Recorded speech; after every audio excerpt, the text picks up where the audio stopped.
Hey there, welcome back to my channel. If you've seen the title, today we are going to answer questions that y'all had.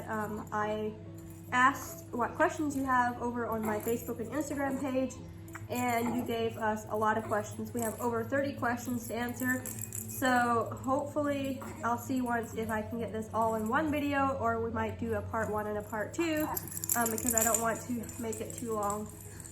But yeah, we have Jeremiah with us here, so just bear with us. We're just gonna go through the questions, and I tried to keep them kind of the same subjects together so it's not all over the place. But yeah, I'm thankful that my husband agreed to do this. We got, yeah, like I said, a lot of questions. So let's get started. The first question we have is, how did you guys meet? So we actually, my husband, he grew up here in Ohio, which is where we currently live. He grew up Amish, well, we both grew up Amish. And my family left the Amish when I think I was 13 or 14. I can't remember exactly, but somewhere around there. My whole family left the Amish and we joined the Mennonite church. But his family is all still Amish except for him. He left the Amish. How old were you? 19. So yeah, he left the Amish when he was 19. And then he actually, so I grew up in Colorado, and he grew up in Ohio. So we also had gotten the question if we knew each other while we were growing up, and we did not. He came to Colorado for a horse sale. He's also big into horses, and I grew up on a ranch with horses all my life. So, yeah, he came to a horse sale in Colorado that we were at. We were actually selling some horses there, and that is how we met. What's the matter? So yeah, that's how we met, at a horse sale in Colorado. He ended up later on, I'm not even sure how long it was after that he was at that horse sale, but he ended up moving to Colorado, working on a horse ranch, and then he started going to the church that I went to. But we also, one of the questions was, who made the first move?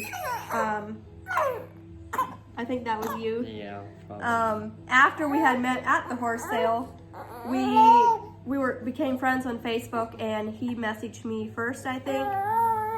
And yeah, we just talked back and forth quite a bit, and then once he moved, he asked me out on a date, and that's when it started. We had our first date August of 2017,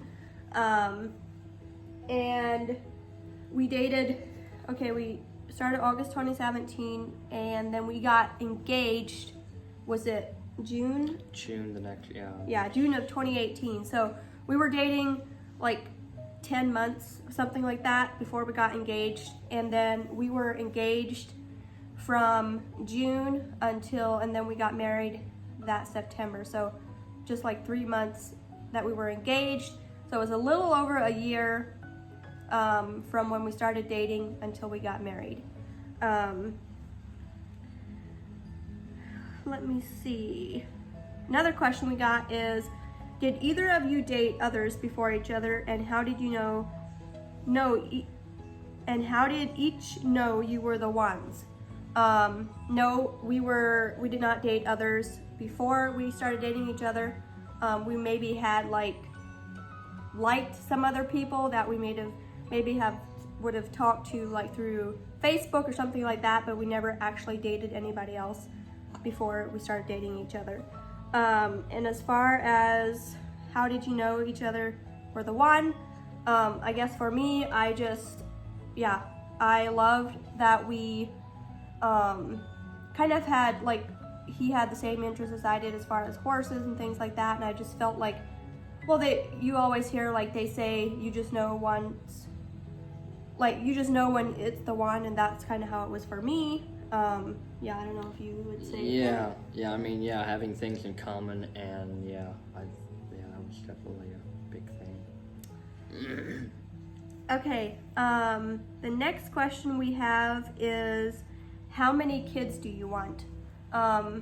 We have 2 little boys right now, if you're new to the channel. Micah is almost 2. He'll actually be 2 next week. And then Jeremiah here is almost 4 months. I would love to have maybe 2 more, something like that, like 4 or 5, I would say would be a good amount. Probably same. Yeah, maybe wait a few years and then, probably 4 or 5. Yeah, so Micah and Jeremiah are like exactly 20 months apart, and I'm glad that it is that way just because they can have each other then to play with, do things together, but we both kind of thought that we would love to, like, now that we have 2 and they can play with each other, we would love to like wait a couple years and just enjoy them before we have another one. But yeah, it's all in God's hands. Let me see. Okay, will you homeschool your children?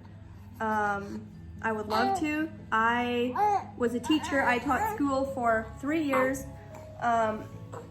Actually, 2 years before we got married, and then I did part of a term after Micah was born. So I love teaching. That's something I have always enjoyed. That's something I always dreamed of doing growing up as a little girl. So yeah, I would love to. At this point, I am thinking that I would love to homeschool my boys, but there again, like, situations can change. And if we could find like a really nice Christian private school that we love, I would maybe consider sending them to school. But I would like to at least start them out like in preschool, kindergarten, and 1st grade, because I feel like those are critical years where if they aren't taught right, then they can really struggle the rest of their years. So yeah, that's definitely something I would be interested in doing, is homeschooling. And yeah, I would just say like the things that they learn in the big public school is not, not something that we agree with, I guess, or whatever. We feel it's best to maybe like a private school or homeschool. Yeah, definitely. Next question is, who said I love you first? I think it was you, wasn't it? Probably. Yeah, I'm pretty sure it was him. I don't remember when it was. Here's a question for you.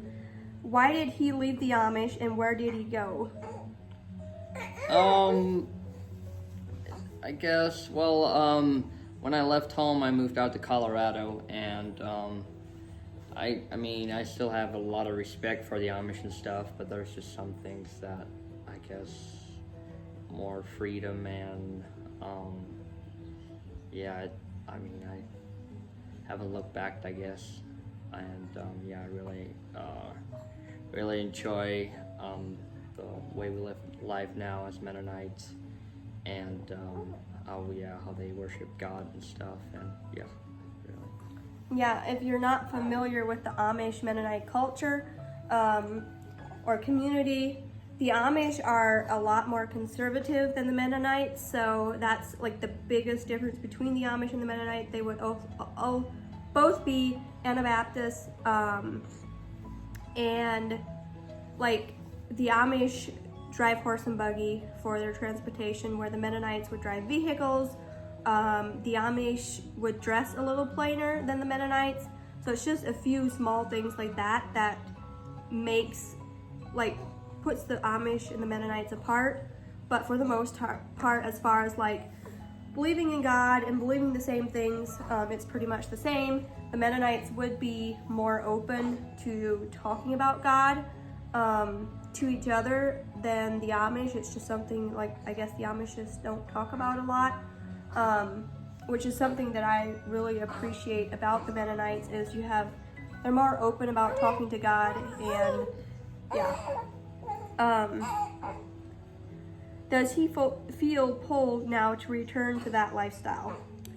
Maybe sometimes, like, I'm really close with my family, still am, and I've always been, even when we lived out in Colorado. But I have a lot of respect for my parents, and my parents have a lot of respect for me, and they realize that I'll never will be Amish, and we both, live the lives the way we think we should be living, I guess. Yeah, I think it's just like a personal preference and decision. Sometimes depending, so he left the Amish before he joined the Amish church. Now, if he would have joined the Amish church before he left the Amish, then they would have shunned him. But since he did not join the Amish church first, and then he got baptized as a Mennonite, they would not shun him. And his family, like he said, they're very open with us. We have a very good relationship with them, and that's something I really appreciate about them, because on my side of the family, my mom's siblings and parents and my dad's siblings and parents are pretty much all still Amish, and that's something my mom and dad were baptized, or they were members of the Amish church when we left the Mennonite, so they would be shunned. And we don't have a lot of communication with my Amish relatives. They would not invite us to reunions, anything like that. So sometimes things like that can be kind of hard to accept. So yeah, that's just something I really appreciate about his parents. They're just very open with us and accept us very well. Okay, the next question we have is, how long has it been since y'all left the community? Like I said, my family left the Amish community when I believe I was 13, and I'm 22 now, so it's been quite a few years. I left in 2017, so going on 4 years, I guess. Yeah, doesn't seem like that long. Next question is your faith stronger since you left the community? That's something I would definitely say yes to. I feel like with the Mennonites being more open about talking about God, you just learn a lot more about God. The Amish still, at church Sundays, they preach out of the Bible, but it's in the language that, excuse me, it's in the language that we can hardly understand. So yeah, I would definitely say my faith is stronger since we left the Amish. Yeah, I would say the same thing, and also I just enjoy church a lot more. Than I just feel like it's kind of just a different atmosphere. I mean, in the Mennonite church, they try to get the preacher or whatever tries to get the congregation involved and stuff, and that wouldn't happen with the Amish church or whatever. But I think it's better, and yeah. And one thing the Amish they preach in a high German, that's the language they preach in, which we would have, going to school, we would have learned to read that language, but we never spoke that language. And so it was really hard. You had to really focus and concentrate to be able to understand what the ministers were preaching. And even the songs that we sang, we did not know what we were singing because it was in a different language than we spoke. So I feel like the Mennonites, they preach and sing in English, and we can understand that a lot better, and we actually know what's being shared. So that's one thing that I appreciate most about the Mennonites, is you can understand what's being taught a lot better, and you just get more out of it that way. But yeah, I think we are going to end the video here. Thank you for watching. Stay tuned. I will be posting the second part of our Q&A on Tuesday. So yeah, stay tuned for that. Thank you for watching, and we'll see you in the next one.